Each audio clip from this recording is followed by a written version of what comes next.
আসসালামু আলাইকুম ভিউয়ার্স, আপনারা সবাই কেমন আছেন? আশা করি সকলে অনেক ভালো আছেন, সুস্থ আছেন।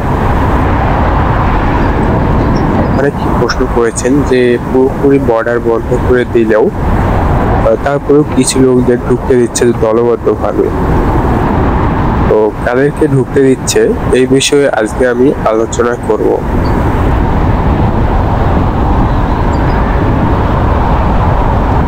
ভিউয়ার্স, আমেরিকার বর্ডারে সাধারণত দলবদ্ধভাবে প্রতিদিন প্রায় 1500 থেকে 2000 মানুষ প্রবেশ করেছিল, কিন্তু বর্তমানে নির্বাচনের প্রেক্ষাপটে জো বাইডেন সিগনেচার করেছে যে কোনো অভিবাসন দলবদ্ধভাবে তারা রিসিভ করবে না। আগে সকলে বর্ডারের কাছে আসলে সকলকে রিসিভ করা হতো। তারপরেও আমি বলেছি যে যারা আসতেছেন বাংলাদেশিরা কিভাবে প্রবেশ করবেন, এর আগের ভিডিওগুলো দেখলে বুঝতে পারবেন। তো সাধারণত এখন দুই ধরনের ব্যক্তিদের বর্ডারে প্রবেশ করতে দিচ্ছে। তাদের মধ্যে এক ধরনের হলো যারা ফ্যামিলি নিয়ে আসতেছে, তাদেরকে ফ্যামিলি থেকে আলাদা করতেছে না, ফ্যামিলি সহ তাদেরকে রিসিভ করতেছে। এবং দ্বিতীয়ত 18 বছরের নিচে যে শিশু বা সাবালক প্রবেশ করবে তারা অনুমতি পাবে। অনেক ক্ষেত্রে দেখা যাচ্ছে যে অনেকের 18+ হলেও যেহেতু তারা ঢোকার আগে পাসপোর্ট ফেলে দেয়, তো সামনাসামনি দেখে বোঝার উপায় নাই যে এর বয়স কত হতে পারে।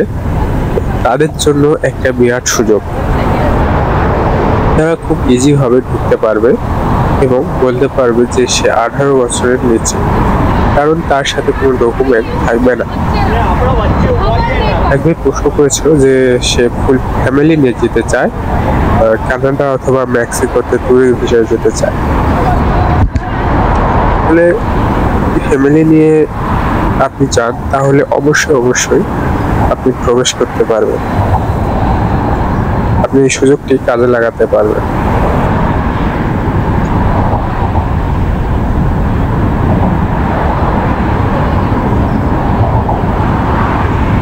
আরেকটি কথা বলে রাখা ভালো যে যারা আমেরিকাতে প্রবেশ করতে যাচ্ছেন, যারা দালালের মাধ্যমে ঢুকতে যাচ্ছেন, তো তারা কয়েকটি ফলো করতে পারেন। সেটি হচ্ছে যে দালালকে ফুল পেমেন্ট না করে আপনারা বিভিন্ন ট্যুরিস্ট ভিসায় ঘুরুন, বিভিন্ন দেশ ঘুরুন, ঘুরতে ঘুরতে আপনার পাসপোর্টটিকে স্ট্রং করুন।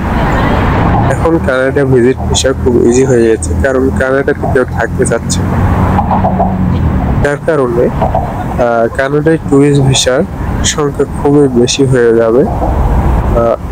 আমেরিকাকে কাজে লাগাবে এই কানাডা বর্ডার হয়ে। কানাডায় আসতে পারলে আমেরিকাতে প্রবেশ করা খুবই সহজ, কারণ সেখানে কোনো ব্যারিয়ার বা বর্ডার পেট্রোল নেই।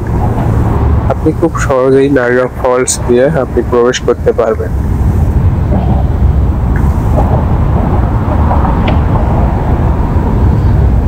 আর যারা যেতে যাচ্ছেন তারা অবশ্যই ভ্রমণ শুরু করে বিভিন্ন দেশ ঘুরুন, ঘুরতে ঘুরতে দেখবেন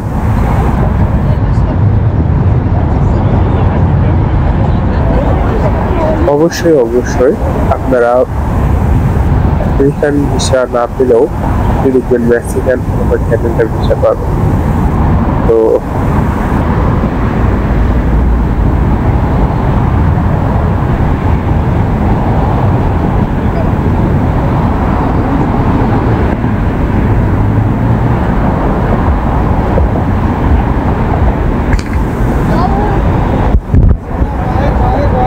যারা এখন বাংলাদেশ থেকে ইচ্ছা আমেরিকা টাকার জন্য নির্বাচনের পরে আসতে পারেন, ভালো হবে।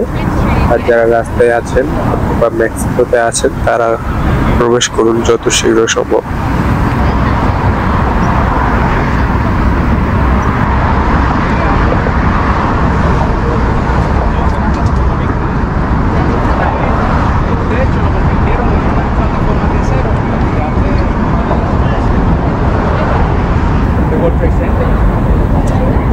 আরেকটি বিষয় বলে রাখি যে বর্তমানে আমেরিকাতে প্রবেশের পর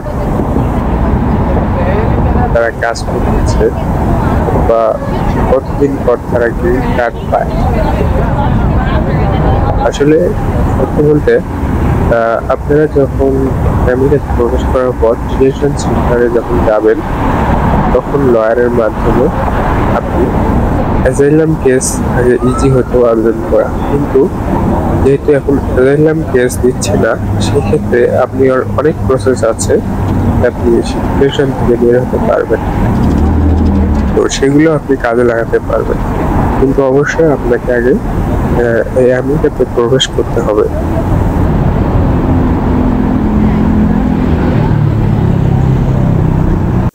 যেহেতু যখন আপনি ডিটেনশন থেকে বের হবেন কারো বন্ড হয়ে থাকে আবার কারো বন্ড হয় না, তো যাদের হয় না তাদের তো ইজিভাবে বের হতে পারে, আর যাদের বন্ড ধার্য হয় তাদেরকে আমেরিকান কোনো সিটিজেনকে খুঁজতে হয় বন্ডটি দেওয়ার জন্য।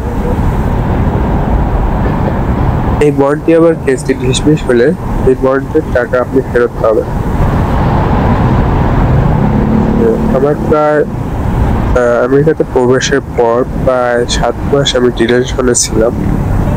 এরপর আমার বন্ড নির্ধারণ করা হয়নি, আমি খুব সহজভাবে ডিটেনশন থেকে বের হতে পেরেছি এবং গ্রিন কার্ডের জন্য অ্যাপ্লাই করেছি। আশা করি খুব শীঘ্রই আমি গ্রিন কার্ড পাবো।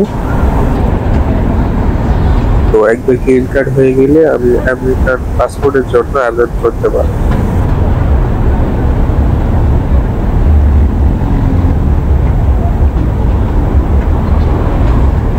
অনেকে প্রশ্ন করেন যে বাংলাদেশে থাকা অবস্থায়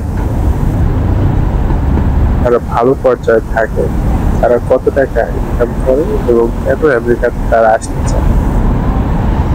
আসলে সত্যি বলতে আমেরিকাতে আপনাকে ঘন্টায় পেমেন্ট করা হবে এবং যা আপনাকে ঘন্টায় এখানে পেমেন্ট করা হবে বাংলাদেশের থেকে আপনি সেই পরিমাণ টাকা কোনো সাইডে ইনকাম করতে পারবেন না।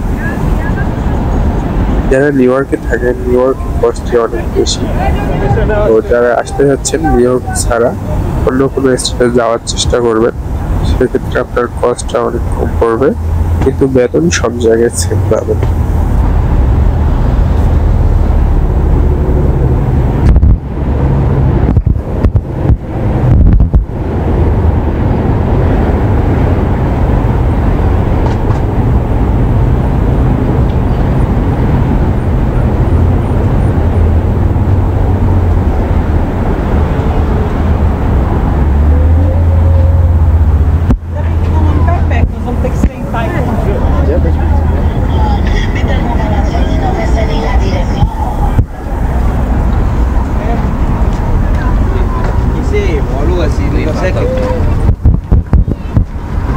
কমেন্টস করেছে যে আর বড় ভাই ডিটেনশন সেন্টারে আছে, এখন পর্যন্ত তার সাথে কোনো যোগাযোগ হয়নি, তো